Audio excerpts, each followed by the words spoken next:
Selanjutnya kita minta tambah waktu sekitar 10 menit ya Bapak Ibu untuk tanya jawab. Mohon Pak Mas juga hadir. Silakan Bapak Ibu. Ini silakan Pak.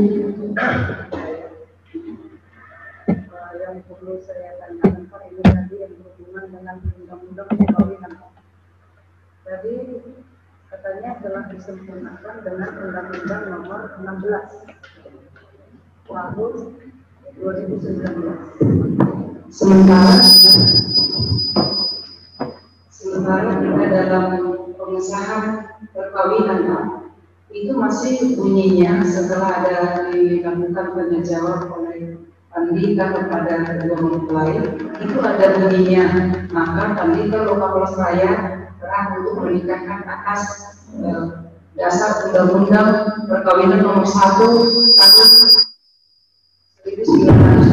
Berarti itu belum direvisi, Pak.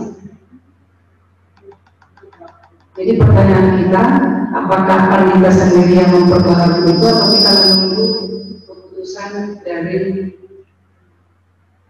dari majelis mungkin, atau panduan pernikahan itu yang diperbaiki. Begitu Pak, terima kasih. Sebetulnya begini, karena itu sudah undang-undang sudah diundangkan tanggal undang-undang itu kalau belum diundangkan belum dilakukan. Tapi ketika sudah diundangkan itu sudah wajib hukumnya untuk dilaksanakan. Itu diundangkan pada tanggal 15 Oktober 2019. Berarti seluruh majelis sudah mulai mengacu pada undang-undang ini. Memang undang-undang ini harus disosialisasikan dulu. Sudah disosialisasikan dulu, baru kemudian seluruh orang mengerti, baru kemudian ada juga. Tapi minimal karena ini berlaku sejak diundangkan, maka ini kan sudah diundangkan di tanggal 15 Oktober 2029. Berarti sejak itu Undang-Undang Nomor 16 Tahun 2019 ini wajib hukumnya untuk dilaksanakan. Nah kemudian tadi kan kalau nanti anak itu belum memenuhi syarat 19 tahun, kalau dulu kan 16 tahun sudah boleh, kemudian ya laki-lakinya 19 tahun. Nah sekarang kan wanitanya nggak boleh lagi 19 tahun, wajib hukumnya 19 tahun. Tapi kalau orang besar bagaimana Pak itu terlanjur? Terlanjur dalam arti apa? Terlanjur macam-macam, terlanjur undang, terlanjur sudah dihitung tanggalnya, atau terlanjur sesuatu yang memang tidak bisa ditunda lagi. Ada terlanjur sesuatu yang tidak bisa ditunda lagi. Nah kalau ada terlanjur sesuatu yang tidak bisa ditunda lagi karena itu sudah risikonya tinggi, maka kemudian pihak orang tua wajib hukumnya untuk mengajukan permohonan dispensasi ke pengadilan negeri. Risikonya adalah jauh ya apapun yang terjadi karena sudah memang hukumnya begitu. Jadi Bapak jangan melakukan pernikahan ketika itu kalau di bawah umur 16 tahun. Risikonya adalah kalau dijemput orang, maksud Bapak itu menolong, berbuat baik, tapi jangan kemudian perbuatan sifat niat kita baik itu justru membuat kita menjadi menderita, gitu loh. Kita lebih baik. Kalau sekarang lebih baik kepada kita itu secara undang-undang, selesai misalnya. Bapak kalau menikah pertama harus punya N1, N2, N4. Kemudian umurnya sekian. Kalau Bapak itu sudah, tolong tunjukkan surat atau perceraian. Begitu. Jangan pokoknya cincai-cincai aja. Risikonya sekarang nggak masalah Pak. Tapi kan nanti rebutan harta benda itu baru bermasalah. Gitu loh. Siapa yang nikahkan dulu? Oh Pak Hadus. Pak Hadus sudah dulu dibawa ke pengadilan Pak Hadus. Gitu loh. Iya benar saya nggak tahu saya. Udah dulu aturan menang cucu sampai di rumah dipanggil ke pengadilan. Gara-gara menolong orang, bayangkan. Maka menolong orang itu bagus, tapi jangan menolong orang tapi kemudian menghancurkan diri kita sendiri. Itu filosofinya. Menolong orang wajib hukumnya, tapi jangan menolong orang kemudian kita yang kecil, ya, gitu. Jadi pengesahan itu kan jadi itu tinggal majelisnya aja merubah. Majelisnya aja merubah, kan itu bentuknya surat toh. Ya tinggal merubah aja, usulkan ke majelis untuk dirubah menjadi sesuai Undang-Undang Nomor 16 Tahun 2019. Sudah tidak bisa lagi disebutkan Karena itu sudah nggak berlaku, bukan nggak berlaku, tapi di apa namanya, di ada perubahan. Berlaku, undang-undang itu bukan nggak berlaku loh. Undang-undang nomor 17 dari nomor 1 tahun 2004 tetap berlaku. Karena yang diubah adalah pasal 7 yang tadinya 16 tahun dirubah menjadi 19. Yang lain tetap sama. Berarti dua undang-undang ini lengket menjadi satu. Gitu loh. Tapi karena di situ sudah nomor 16 perubahannya, itu tetap harus dibunyikan nomor 16, bukan nomor 1 tahun 74. Gitu. Ya. Nah, nanti yang usul aja sama apa namanya?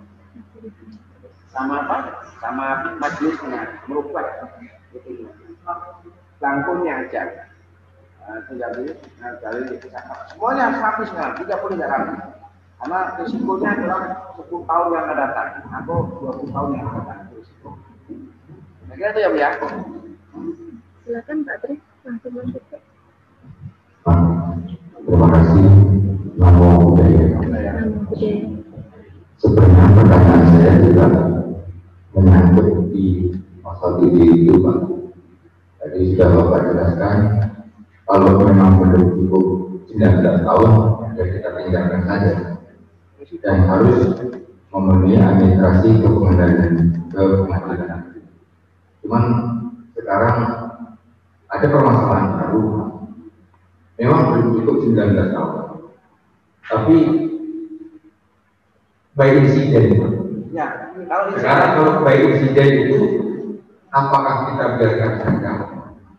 Dan kalau kita nikahkan juga, mungkin mengingat biaya orang tuanya mereka tidak mampu untuk berangkat ke Bengkalis mengurus rekomendasi, terus kita harus bagaimana? Ini terima kasih. Memang kadang-kadang kita kepengen marah juga sama generasi kita ini. Yang sudah jelas bukan waktunya dan konektor aja gitu. Nah itu resikonya adalah laki-lakinya itu Pak, tekan. Itu teorinya. Anda harus ngurus ini. Resikonya yang laki-laki tetap, tapi kalau cewek nggak mau, repot juga kan. Kalau cewek nggak mau, nggak akan kejadian juga, nah itu Pak. Repot urusannya emang. Ini kedua-duanya resikonya Anda harus ngurus ini. Salah siapa Anda berbuat begitu? Nggak ada main-main. Sekali itu pembelajaran Pak. Jangan kita tolong dengan mudah, akhirnya orang akan berbuat begitu lagi. Ini tegas kita Pak. Anda melakukan itu, silakan Anda menikah kemanapun kalau memang Anda nggak setuju dengan peraturan saya. Begitu teorinya Pak. Kita memang sudah saya katakan membantu boleh Pak, tapi tetap aja harus ada aturan. Kalau nggak di ultimatum begitu Pak, kadang-kadang nanti akan terjadi lagi. Nggak Pak Tri aja lah Pak Tri nolong, resiko Pak. Dan nanti Pak Tri akan melanggar undang-undang ini Pak. Resikonya Pak Tri akan melanggar undang-undang ini. Lebih berat Pak, ketika Bapak dituntut bukan hanya pihak ini. Kalau wartawan yang menuntut Pak Jauh, bukan menuntut, LSM yang menuntut, malah Bapak lebih bahaya. Karena mungkin Bapak ada yang senang, ada yang nggak senang Pak. Ketika nggak senang Bapak kan seorang pendeta sudah menikahkan melanggar undang-undang nomor 16 tahun 2020. Lebih baik lagi Pak. Salah siapa? Anda berbuat itu lakukan. Mau pergi ke mana pun, kalian silakan pergi. Salah siapa kalau berbuat itu? Tapi jangan bentar-bentar Pak. Jadi kita ya masalah sampai nanti di sini. Untuk mana Pak? Untuk terapi sekaligus. Begitu. Jadi orang lain tidak akan melakukan seperti itu. Remaja-remaja lain akan lebih hati-hati. Bisa terapi Pak. Jangan diberi kemudahan. Harus sesuai dengan ini. Apalagi dia melanggar itu. Apalagi melanggar belum waktunya sudah apa namanya? Ya itu tadi. Segala sesuatu itu kalau belum mengalir jangan dilakukan. Kalau belum suruh makan jangan dimakan dulu Pak. Tapi kalau belum suruh makan jangan makan Pak.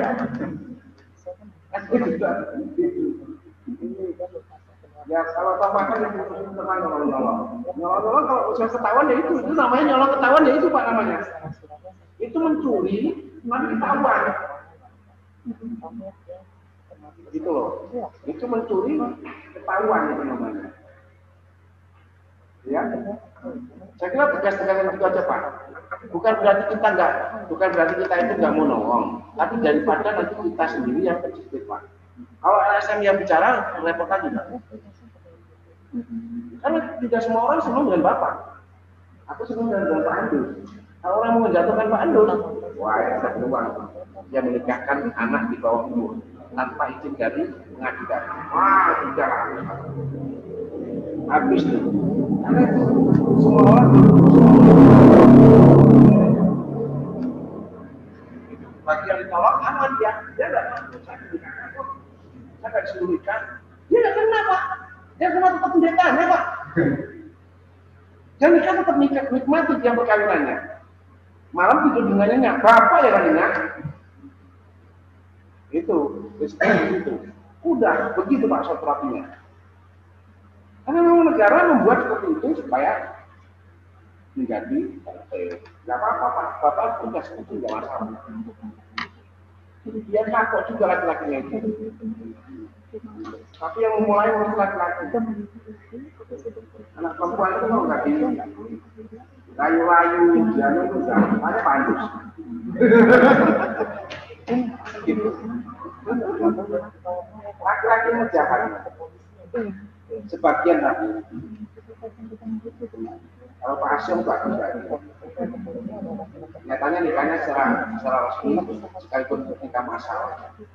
Itu masalah. Ya, oh bukan. Oh Pak Aseng. Ini siapa? Ya Asyong kan nikah masalah kan? Wah, berarti dia baik, orang baik ya. Orang baik ya. Penyuluh agama Buddha mana di sini? Kalau tunjuk tangan. Penyuluh agama Buddha. Mana? Tunjuk tangan penyuluh agama Buddha. Penyuluh agama Buddha wajib hukumnya untuk sosialisasi tentang COVID, sosialisasi tentang undang-undang ini.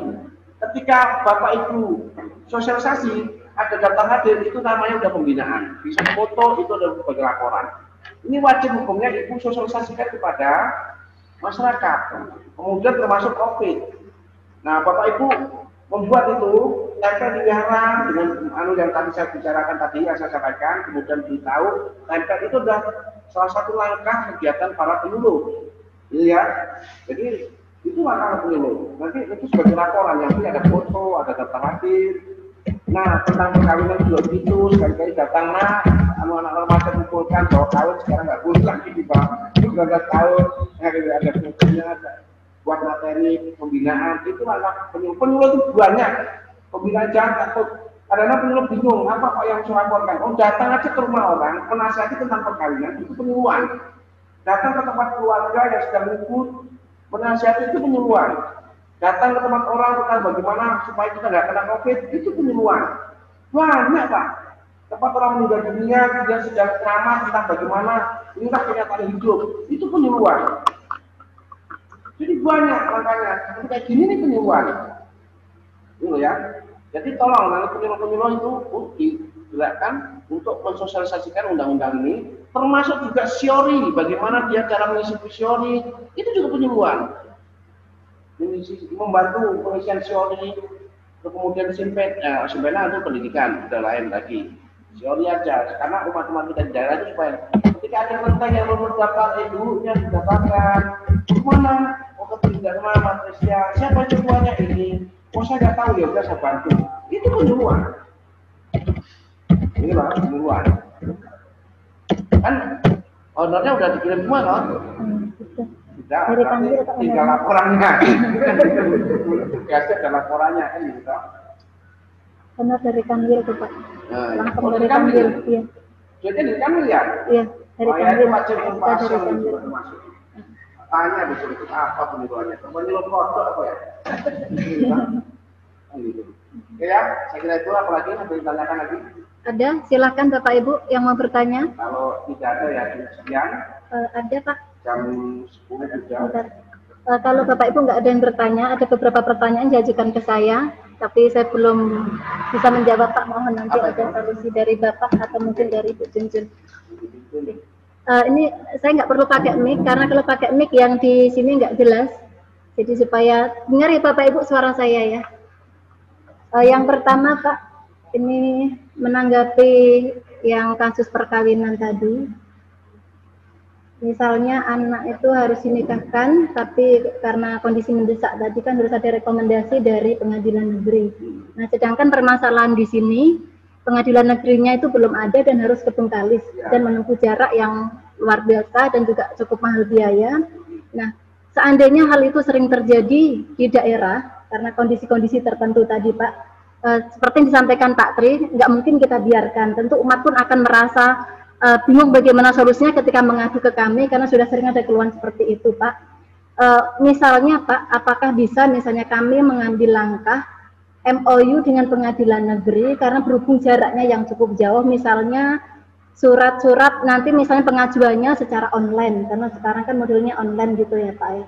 Apakah bisa kalau misalnya ambil langkah itu diperbolehkan enggak seperti itu, Pak, supaya nanti umat juga terlayani untuk pengurusan rekomendasi. Kalau masalah MOU dan sekarang tergantung dari pengadilan sono. Pengadilan sono itu mau dan dengan langkah MOU itu. Kalau dia mau dan kemudian itu bisa berjalan, ya itu enggak apa-apa. Yang penting syarat untuk pelaksanaan itu dipenuhi. Masa mau MOU, mau kemudian ada perwakilan di sini, kemudian ada sistem telepon atau sistem apa, itu kan teknis. Itu teknisnya. Yang penting dia memperoleh sebuah solusi. Itu kan teknisnya aja. Nah, kemudian karena ada ibu anggota dewan, ya bagaimana caranya menyikapi permasalahan ini. Karena memang ini kan warga Meranti, cuman pengadilannya ada di Bengkalis kan itu. Nah, risikonya adalah konsekuensi aja. Bapak kalau kaitan dengan masalah ngurus itu, oke, diuruskan. Ya biaya sudah jenengan Pak. Enggak punya, salah siapa main-main. Kadang-kadang beras begitu juga kasihan, tapi udah kadang benar sebetulnya.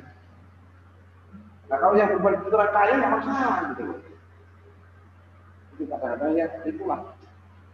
Ya jaringan jalan keluar ya, dirembuk lah gitu. Dirembuk kalau memang nanti ada yang danain kesenangan Pak. Wah, danain dari Malaysia atau dari ada kesenangan deh.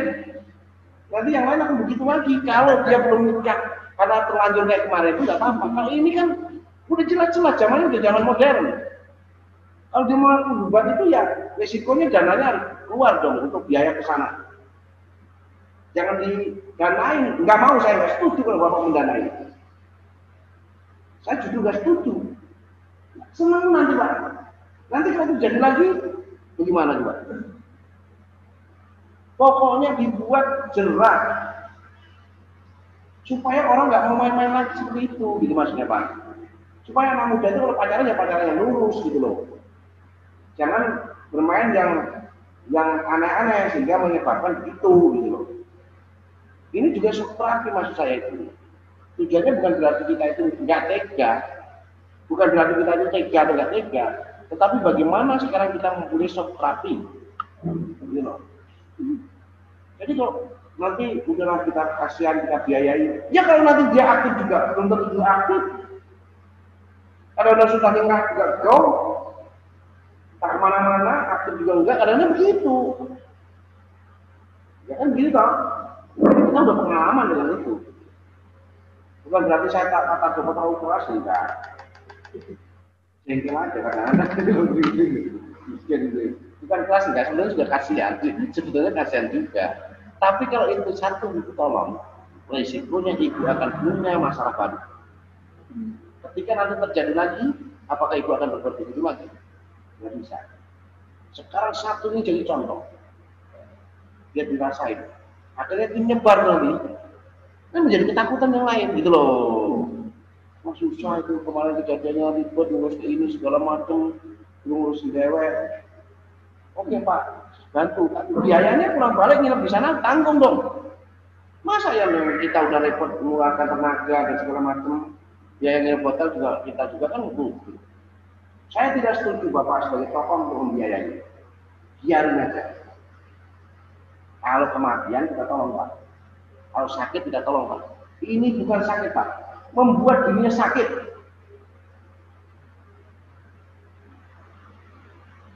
Pak, ada lagi Pak. Kemarin ada juga dari Biro Jasa, tapi nggak perlu saya sebutkan. Sebenarnya datang ke kantor mau mengurus pernikahan, tetapi yang bersangkutan sudah cerai. Jadi saya tanya ada surat cerainya, katanya surat cerai itu sudah hilang. karena terjadi pertengkaran, entah terbuang kemana surat cerai itu. Nah, saya sampaikan kalau hilang melapor ke polisi, tetapi dari biro jasa tersebut menyampaikan bisa nggak dari Kementerian Agama mengeluarkan rekomendasi.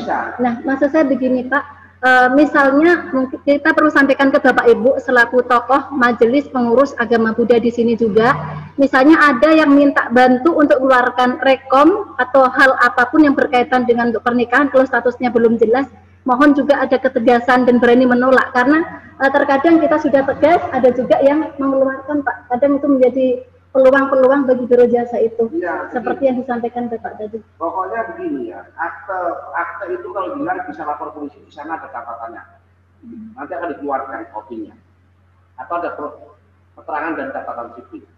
Sekalipun hilang, semua bisa diproses kok. Asalkan lapor kita kalau kepolisian bahwa kehilangan ini akte pernikahan atau akte cerai itu bisa, namanya di sana ada, ketemu karena pemerintah itu punya arsip, apalagi dokumen negara itu punya arsip semua. Kalau namanya surat pernikahan itu ada arsip, jadi nggak usah terlalu lama, jangan terlalu memaksakan diri untuk menolong sesuatu yang memang tidak perlu ditolong. Tujuannya apa? Menertibkan supaya tertib. Kadang ini kita harus tegas gitu. Malah sekarang di Capil kan semuanya jelas, tanggal berapa cetak KTP, tanggal berapa cetak akte nikah, semuanya jelas. Begitu masukkan kodenya dia udah kelihatan semua. Oke lah, lupa kode, nama aja bisa cari ya udah. Tanggal lahirnya bisa cari, kalau lupa kodenya. Kadang-kadang kita kan lupa nomor akte itu.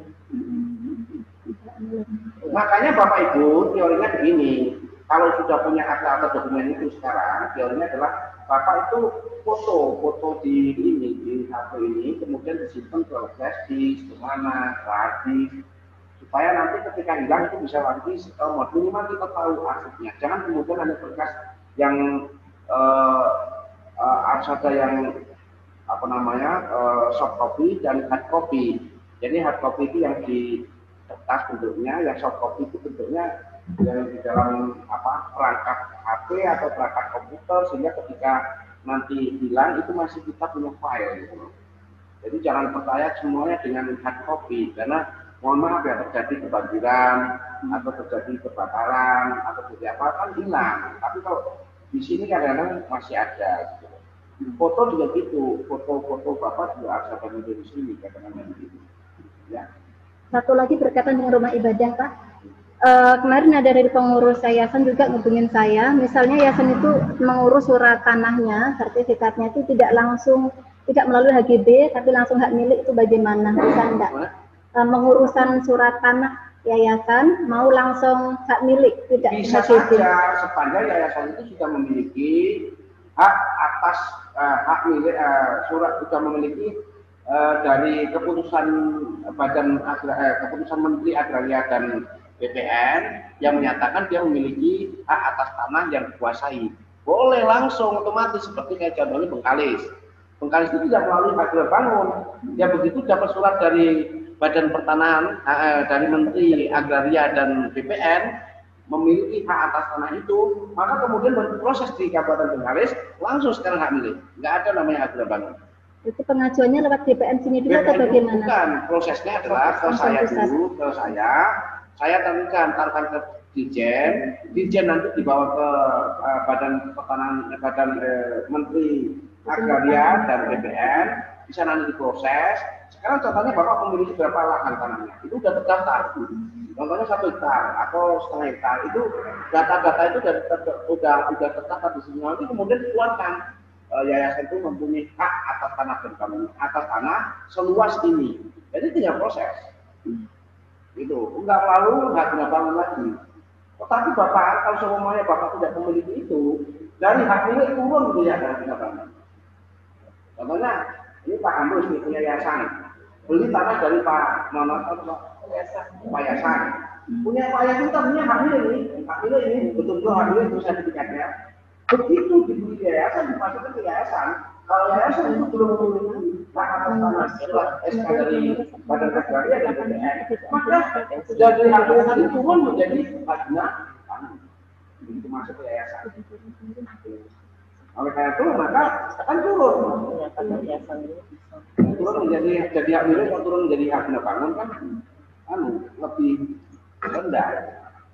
Harus diurus dulu. Kan kemarin udah keluar satu. Iya, udah Dharma sudah keluar ya. Kan? Iya, udah kemarin Pak Iswanto sudah kirimkan ke saya. Udah keluar tuh, udah keluar ke dari saya. Buddha Dharma sudah. Udah keluar. Iya.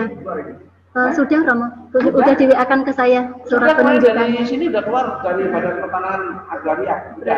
Iya. Terus kemudian di Bengkali sudah. Pokoknya yang lulus lewat saya keluar. Saya Bapak nanti membeli tanah. Lulus saja Pak, nanti lulus ke Badan Pertanahan keluar ya. Keluar. Karena saya sudah membuktikan beberapa surat. Kalau ini udah, kalau material udah aman tuh, udah satu nggak milik semua karena sudah memiliki hak milik atas tanah dan bangunan dan proses. Itu udah aman kalau material, semuanya nggak milik katanya. Tapi nggak tahu, saya belum lihat suratnya. Tapi saya dengar dari Pak Hosan udah nggak milik karena itu dia kan Yayasan Prajna Pramita itu kan satu paket ya. Nah peti itu turun hak bina bangun kan? Waktu itu kan yayasan kan, makanya turun. Bisa Bu. Bisa. Itu nyatanya punya Pak Bengkali itu yayasan pendidikan atau keagamaan? Ya keagamaan. Keagamaan bisa. Keagamaan, tapi di dalamnya ada pendidikan. Oh keagamaan oke. Turun kan, Bengkali kan turun kan, jadi ya milik tahun, hak bina bangun kan. Terkait Siori Pak, untuk yang di kelenteng-kelenteng Tridharma, kemarin waktu kami rapat pertama dengan pengurus-pengurus juga, misalnya untuk kan diminta SK pengangkatan pengurus. Kemarin juga kami tanyakan ke Bapak Karsan, itu boleh diizinkan pakai ini keputusan rapat. Nah, yang kami belum di sini keputusan rapat apakah dalam bentuk surat pernyataan atau bagaimana Pak? Kan harus ada SK yayasan. SK pengangkatan pengurus kelenteng. Nah, kan itu dilampirkan waktu pendaftaran. Surat ini aja, suratnya Pak Adus saja. Dari Mas selesai. Jadi Pak Adus itu menunjuk setiap kelenteng itu satu maksudnya apa tuh? Siori.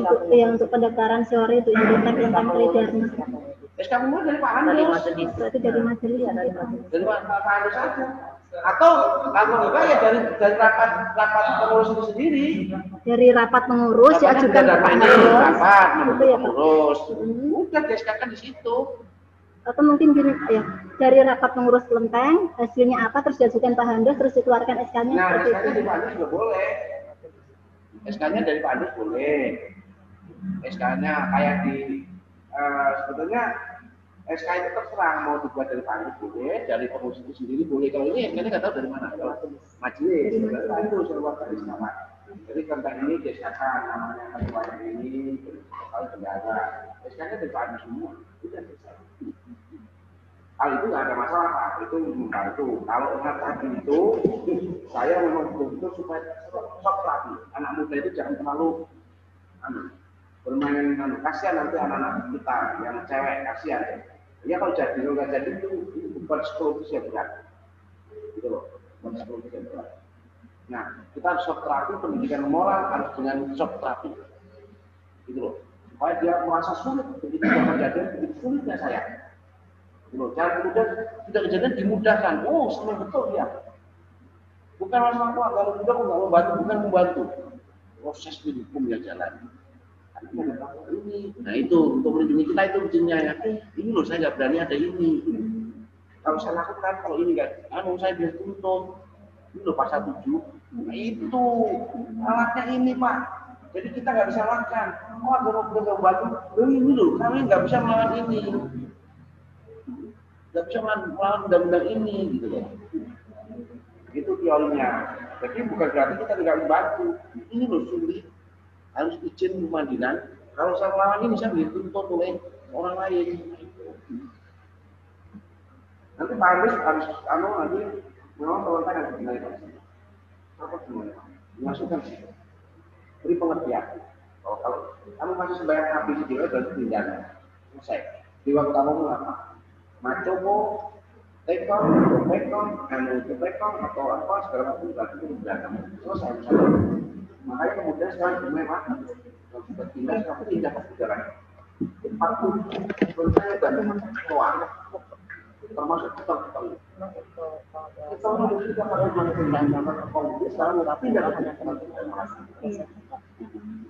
karena cuma orang kesulitan, anaknya gak ada yang didik, Pak. Karena kemarin saya ultimatum, begitu kamu itu jangan sekali dua kamu udah ngajar dia, salah. Karena nggak boleh yang siswa yang beragama A diajar oleh guru yang tidak seagama. Nah di situ Pak kebingungan Pak orang itu. Anaknya berbingungan udah tanya bapaknya sama itu, anaknya sekolahnya bingung Pak. Gak ada gurunya Konghucu, kemudian ke Buddha gak bisa, Katolik gak bisa. Akhirnya kembali lagi Buddha. Begitu, sekira gampang ya Pak. Kemarin terlalu ambisi. Akhirnya kesusahan sendiri. Ya. Apalagi? Pertanyaan, silakan Pak. Ini masih masalah perkawinan Pak ya. Umat kita, saya dari dulu juga sudah melaksanakan pernikahan ini, bahkan kita kan menolong mereka. Bahkan kita menyebabkan umat wihara, mereka dengan membawa anaknya 3 atau 4 orang, artinya sudah menikah, kita nikahkan kembali untuk mengurus administrasi. Nah sekarang Pak, ada permasalahan baru lagi. Dia nikah secara adat, belum nikah secara agama. Kemudian mereka cerai. Cerai juga tentunya cerai begitu saja. Kemudian dia mau nikah kembali. Ini menikah dengan orang lain. Ini sementara masyarakat kan tahu bahwa itu suami istri. Jadi gimana Pak solusinya? Apakah cukup mereka misalkan masing-masing membuat surat pernyataan atau bagaimana? Kalau nikah secara adat Pak, itu kan tidak ada akte nikah. Maka pengadilan tidak akan bisa membuat sidang perceraian. Nah oleh karena itu maka sebetulnya kalau nikah adat berarti sesungguhnya secara hukum negara karena belum tercatat di catatan sipil dan belum tercatat di hukum agama, maka dia sesungguhnya belum memiliki surat berarti susah untuk cerai. Nggak bisa bahkan untuk cerai ke pengadilan negeri itu nggak ada bahannya. Karena pengadilan negeri akan tanya mana aktemu, baru bisa diceraikan. Kalau nggak ada Pak, nggak bisa dasarnya Pak. Oleh karena itu kalau dia memang kenyataannya nikah adat, kemudian dia bercerai, harus kesepakatan adat itu juga Pak. Jadi adat yang menikahkan, adat yang menyatakan bahwa dia telah cerai. Nggak bisa Pak, dari agama nggak bisa, dari pengadilan negeri nggak akan bisa Pak. Nggak akan bisa. Kok mau datang ke pengadilan negeri orang pengadilan mana surat nikahmu, akta nikahmu? Nggak ada. Maksudnya begini Pak, sepasang suami istri tadi itu yang nikah secara adat, dia sudah menyatakan cerai. Ini mereka mau nikah lagi, lucu secara agama juga, lucu. Bukan lucu. Nikah ulang. Baru. Oleh karena dia, misalkan saya suami istri dengan istri saya, kemudian ini saya sudah nikah secara agama, tapi secara adat, kami sudah sepakat untuk cerai. Kemudian saya mau nikah lagi dengan, tapi dengan itu doang. Bukan dengan orang lain. Apakah perlu Pak kira-kira itu mungkin apa sebuah pernyataan bahwa saya sudah cerai dengan si A? Ini aja sebuah pernyataan, saya sudah nikahnya secara adat, berarti saya secara adat sudah melakukan cerai secara adat, ada tanda tangan, ada. Paling-paling bapaknya yang nuntut secara hukum, dia nggak bisa nuntut sih, nggak bisa nuntut Pak secara hukum, karena dia sekalipun udah punya anak, karena statusnya. Contohnya begini Pak, semua orang tahu bahwa rumah ini saya tinggali berpuluh-puluh tahun. Berpuluh tahun, orang tahu semua ini yang rumah saya. Tetapi sertifikatnya atas nama Bu Tuntun. Bagaimanapun saya tidak bisa protes apapun. Paling hanya protes, Bu Tuntun masih nggak kasih sama saya, kepala saya dikasih apa deh. Paling begitu doang. Menuntutnya hukum nggak akan ketemu Pak. Kecuali saya megang surat awalnya. Baru bisa satu untuk betul-betul. Gak bisa Pak. Jadi udah telas bisa diberikannya betul-betul. Tahu-tahu terlantar nih, tahu-tahu orang menempati, ngurus, buka lahan, nanemin, membangun rumah, tetap menang betul-betul. Nah, orang adat tadi itu secara hukum adat, dia menyesat secara hukum adat. Dia nikahannya secara adat, berarti caranya secara adat. Udah setelahnya secara adat, supaya bapak tidak punya masalah dengan ceweknya itu tadi kan, supaya nggak dituntut segala macam kan. Nah ini kan sudah cerai secara adat. Ya kalau nikah, bapak harus punya N1, N2, N4, dan kurang menyatakan bahwa dia itu single. Ini single. Nah itulah kekuatan bapak. Masalah dia itu belum cerai dengan adat, itu urusan dia pak. Yang penting bapak punya pegangan N1, N2, N4. Itu bukan bapak. Yang menyatakan bahwa dia tidak punya suami loh, N1, N2, N4 itu. Nggak punya istri dan nggak punya suami. Ya, oke lah, N1 melatih yang N1 ya sudah, itulah pegang. Berarti bapak pegangnya itu pak. Bapak nggak peduli dia punya gandengan siapa, nggak peduli.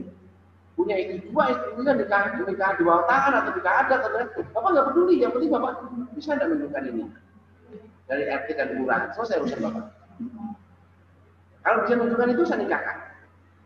Kalau nggak bisa menunjukkan itu, saya kemarin punya istri, itu urusan anda. Bagaimana prosesnya? Yang penting bapak menunjukkan ini bahwa bapak adalah single atau nggak bisa dikatakan duda juga nggak bisa pak. Kalau dikatakan duda itu harus ada akte cerai dari pengadilan baru dikatakan seorang itu duda atau janda. Adat nggak akan memungkinkan itu pak. Hanya tertulis duda dan janda itu ada dikeluarkan dari akte perceraian pak. Akte perceraian hanya dibuatkan dua lembaga. Satu namanya pengadilan agama, satu namanya pengadilan negeri. Yang pengadilan agama itu umat Islam, yang pengadilan negeri adalah non-Islam. Hanya dua itu yang menyatakan orang itu janda atau duda. Karena berarti dia sudah pernah sidang. Gitu loh. Pernah sidang perceraian. Nah kalau adat, bagaimana dia akan mengatakan janda dan duda? Oh saya sudah cerai jadi janda. Siapa yang menerangkan? Dia yang menerangkan ya juga adat. Adat yang menerangkan bahwa dia itu sudah bisa, nggak ada hubungan, selesai urusannya. Tapi itu nggak perlu pegangan bagi bapak, nggak perlu pak. Itu nggak ada persyaratan di dalam undang-undang. Persyaratan bapak hanya satu, yaitu N1. Kalau cuma N1 ya N1 itu pak persyaratannya. KTP dan segala macam. Bapak tidak perlu menanyakan surat adatnya, nggak perlu pak. Seolah-olah bapak tidak tahu apakah dia udah nikah secara adat atau tidak. Karena tidak ada urusannya pak bagi bapak. Persyaratan undang-undang hanya cukup N1. Kalau N2, N4-nya udah nggak ada. Lengkap itu. Masa urusan dia kan dia. Bapak hanya berpegangan pada undang-undang ini. Saya nggak peduli bahwa Anda punya adat udah nikah dengan siapapun, saya nggak mau tahu. Tapi N1-nya menyatakan bahwa Anda masih single, atau duda, atau janda. Kalau duda ditunjukkan dengan akte perceraian dari pengadilan, kalau janda juga akte perceraian dari pengadilan. Itu aja, nggak ada jalan lain. Masuk ya, saya masuk. Udah itu aja pak. Bapak yang pegangan ini, nggak peduli dia itu udah cerai dengan adat atau tidak, nggak peduli. Itu bukan urusan kita. Urusan bapak hanya tolong siapkan N1 dari kelurahan. Oke. Urusan bercerai atau tidak dengan urusan adat, kita nggak tahu pak. Kalau itu kan urusan dia. Kalau bapak nikahkan suami saya, suami dari mana atau perkawinannya, nggak ketemu pak. Secara adat, oh ini di sini kok cenakan budak kok, atau kok bujang kok, single. Ini anaknya, oh saya nggak tahu tuh, ini single. Saya nggak tahu itu anaknya bapak ini sebelum bapak ini yang bawa saya, dia menyatakan single. Kalau ibu tuntut ya, berarti yang akan mengatakan single ini, kan gitu.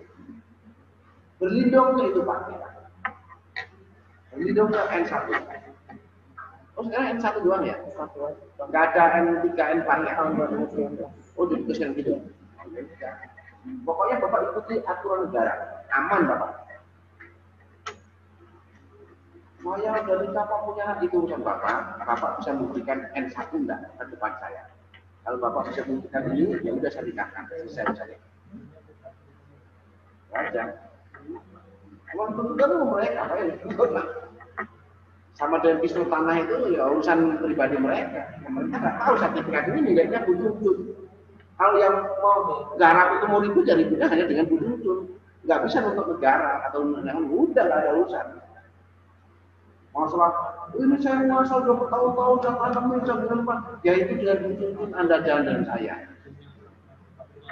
Karena begitu udah menunjukkan saya, ini saya berikan begitu. Selesai urusannya. Itu. Ya lihat gitu Pak. Berlindung pada hukum Pak. Agar ya Pak ya. Baik Bapak Ibu, berhubung waktunya juga sudah malam dan kita sudah melebihi target pertemuan ya. Dan Bapak Ibu juga harus istirahat dan harus jaga imun untuk kesehatan tubuh kita. Sekali lagi terima kasih atas kehadiran Bapak Pembimas. Ya, walaupun masa pandemi Covid juga beliau sudah berkenan hadir ke sini karena kasih sayangnya Bapak kepada kita semua di Meranti ini. Nah, semoga pertemuan ini juga bermanfaat. Kita juga terima kasih kepada Ibu Junjun ya, selaku anggota Dewan di Kabupaten Kepulauan Meranti. Kita sudah punya wakil yang ada di kabupaten. Jadi seandainya ada permasalahan atau hal-hal yang kita nggak bisa menyelesaikan sendiri juga kita bisa minta bantu Ibu Junjun selaku orang tua kita juga di Kabupaten Kepulauan Meranti ini.